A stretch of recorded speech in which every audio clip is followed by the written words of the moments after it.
We're going to have a little conversation this afternoon about Livingstone College, about the Salisbury-Rowan community.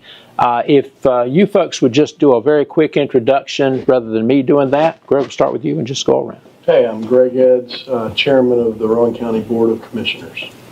Hi, I'm Barbara Mallett, Mayor of the town of East Spencer. I'm Jason Walser. I'm the Executive Director of the Blanche and Julian Robertson Family Foundation. I'm Greg Alcorn. I'm the CEO of Global Contact Services, headquartered here in Salisbury. And ApSeed. And ApSeed, early childhood education that provides touch pads for underserved 3- and 4-year-olds to get them ready for kindergarten. Yeah, we don't want to forget that. Nope.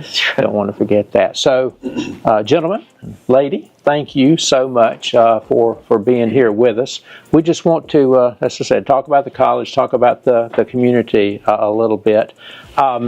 Let's talk for a minute about your relationship with the college, whether that's personal, your organization. Jason, I'm going to start with you on that, the Robertson Foundation. Robertson Foundation was established in 1997, and I don't think there's been many years that we haven't been a supporter of Livingstone. So we've been intimately involved. Former president, Catrelia Hunter, was on our board for almost 2 decades, so we have always had a very close relationship. I've been with the organization since 2016, and I have seen the change of leadership with Dr. Davis, been instrumental in a lot of work in the West End, which is a focal area for the Robertson Family Foundation, and y'all have been a partner in that with us. So I feel like I've had a pretty close working relationship personally for about 8 years, 7 years, and the foundation for about 25 years. Very good, and we appreciate your friendship and what the foundation has done and continues to do. Proud of our investments. Barbara, you have, I think, a unique relationship with Livingstone among this group right now. What is that? Well, I'm presently a student at Livingstone College. Yes. And, the story goes back, and I hope I don't take too long. Back in 1965, after high school, I started at Livingstone. But under the maples and the oaks, I met my husband. So therefore, it took me away from Livingstone College, and I didn't graduate. But I always had that feeling when they would say, the alumni stand up. Sometimes I found myself standing up, and I said, Barbara, you're not a graduate. So last year, under the direction of Dr. State Alexander, we was just talking. He said, you can do it. I said, no, I don't think I can. But he said, well, let me talk to Dr. Jenkins, of course, was the president then. Let me see what we can do. So after a few months, he called me and said, go ahead and sign up. So now I'm a student studying religious studies. So I should graduate in December. So as a student here at 77. Yeah. So that's what Livingstone will do for anyone, age, young adults and seniors. And you're having a good experience. A wonderful experience. And also they have helped the town of East Spencer too, who I started in 2011. They helped us with a lot of grants, provided grant writers to help us with some of the opportunities that we have had. So we've had a great experience. And as a student, it's just marvelous. Great. Marvelous. Great. So Greg Alcorn, got 2 Gregs here. Your nonprofit has had some activity with Livingstone. Would you talk about that for a minute? Yeah, we've had the good fortune of being able to work with the education department. And we talked about the ApSeed early childhood education. It has these touch pads that teach letters, numbers, shapes, and colors to get children ready for kindergarten. And got a phone call from the education department of Livingstone to be able to utilize these touch pads for some of their student teaching or research programs that they're doing around Salisbury and Rowan County. So we've met several times and been able to work together to hear some of the case studies that are going on and get some terrific feedback from the students and the teachers. And that's all new. That's probably 6 months old. You helped put it together. Something like that. And it probably started with these terrific Fridays at the Stone programs that you asked ApSeed to be part of. And that helped the networking and getting involved with the staff and the faculty here. So that's been very meaningful. Right, it helped people know what's going on and then be able to connect, know they had a reason to connect. That's right. So I gather that connection obviously it helps us. It's provided a resource for our education department, but it also is helping ApSeed in learning some things. So that's great collaboration. Yeah. Good. Okay, and Greg Edds, good friend of mine for a long time, which actually is true of all of these folks. I shouldn't single anybody out there. You certainly have a relationship with Livingstone College and our president, as well as myself and some others. So kind of talk about that from what you can personally, but also from the county, and kind of how you see Livingstone's role, especially in economic development and that sort of thing. Good. Well, I'm a local business owner, and over the years, my relationship with Livingstone has just been mainly on an advertising basis, through sports and things like that. But then I ran for office in 2014 and became chairman of the county commission. And in a community that is really kind of taking it on the chin economically, we had to back up as newly elected folks and begin to look at what was our game plan going to be to bring this community back. And no game plan can be complete or even begin without a discussion about our education assets.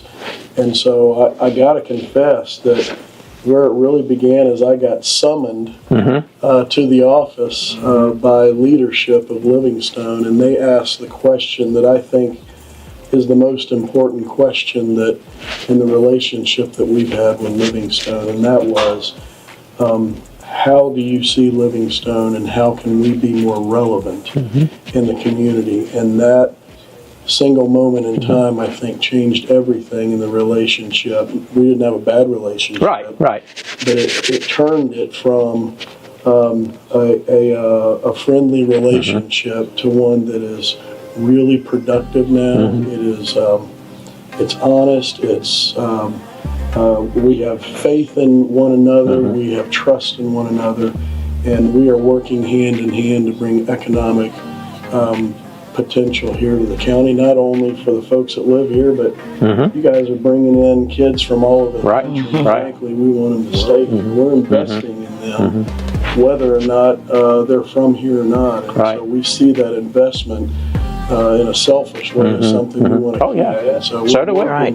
Working with Livingstone to figure out how to use the assets that they have to make this a better community. Right. We appreciate what you're doing there. Of course, our President 13, Dr. Davis, is all about that too, and I know y'all have a great relationship, and we appreciate that, as do all of you. You all have a great relationship with him.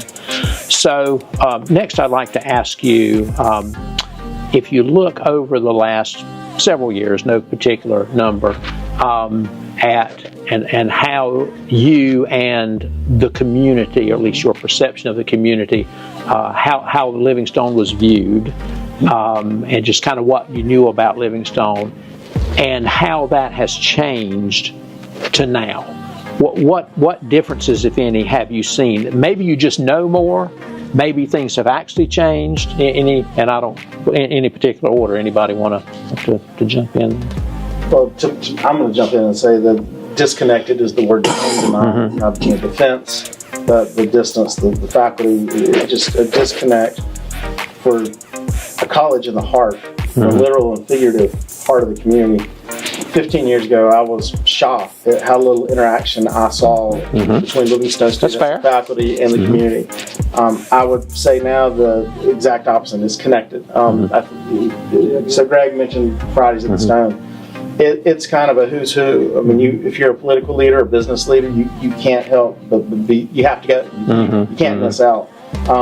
You have opened the doors. The West End community celebrations with the West End Pride, the West End Classic football game.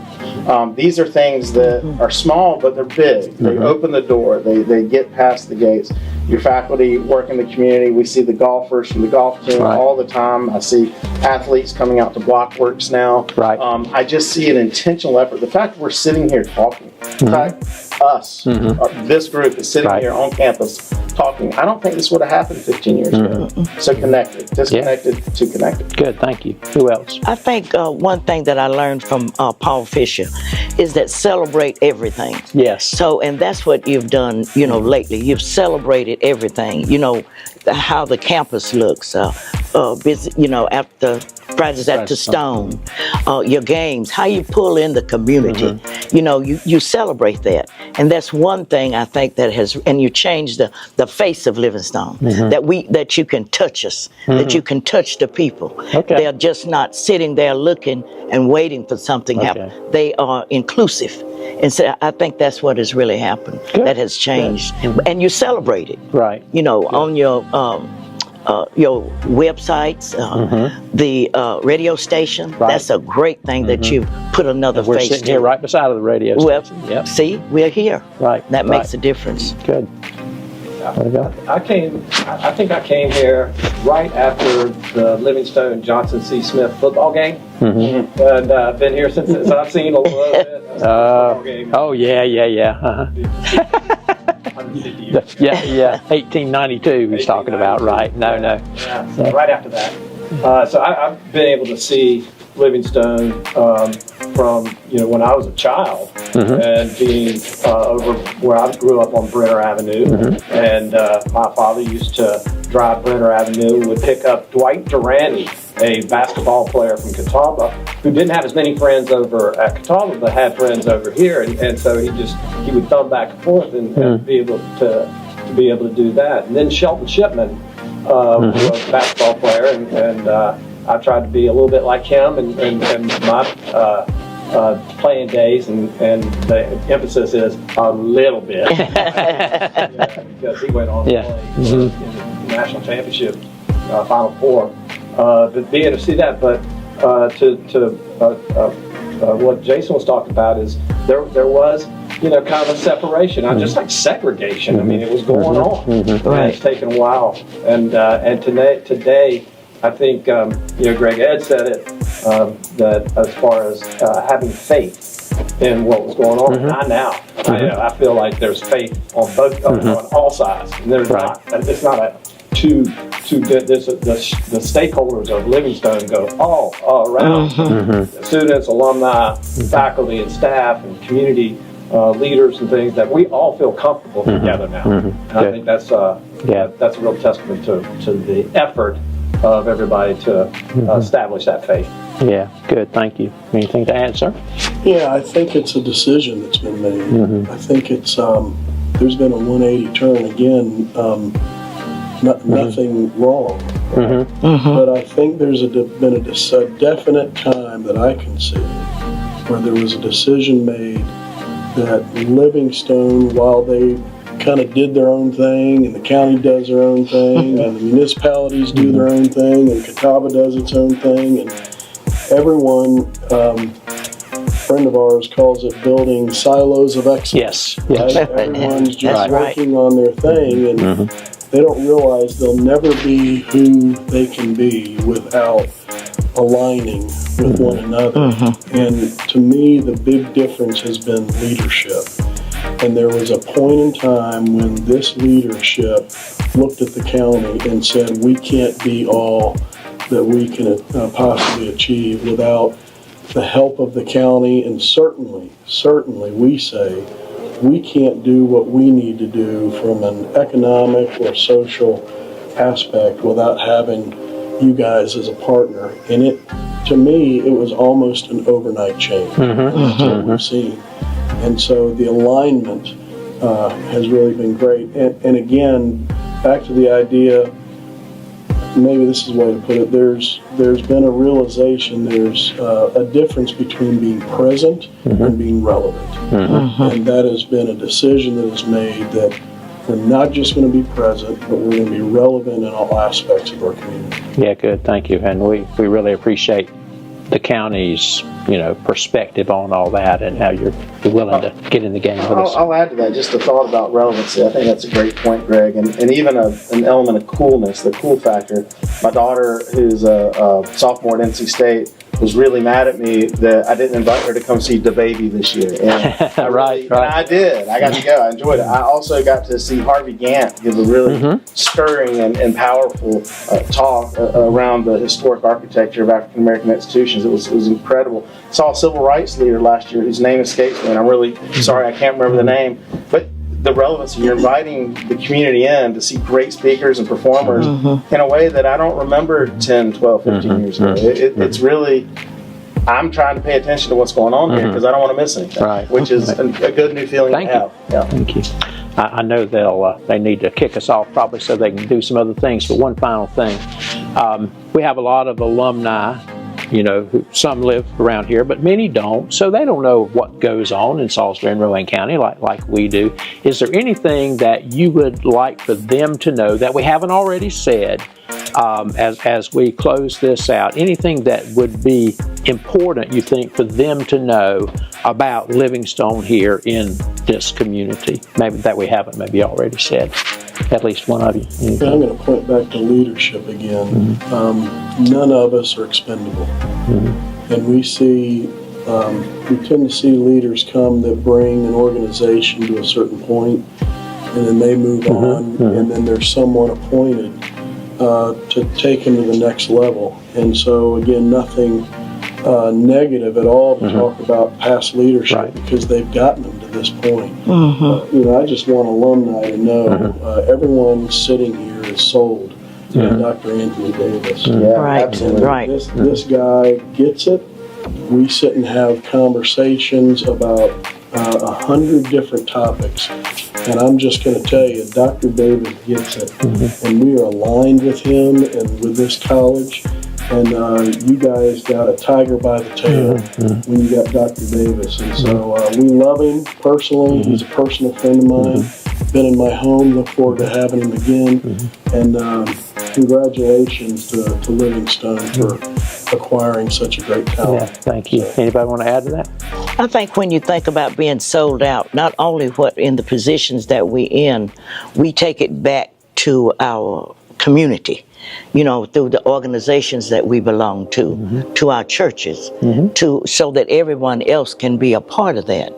And I've got the unique opportunity now to be the president of the lay council for the AME Zion Church. You told me that recently. So with that, we provide scholarships to the Albert Stout Scholarship Fund. And I thought that was just a unique, once you think about it, now I can do more to help the students. And that's one thing that Dr.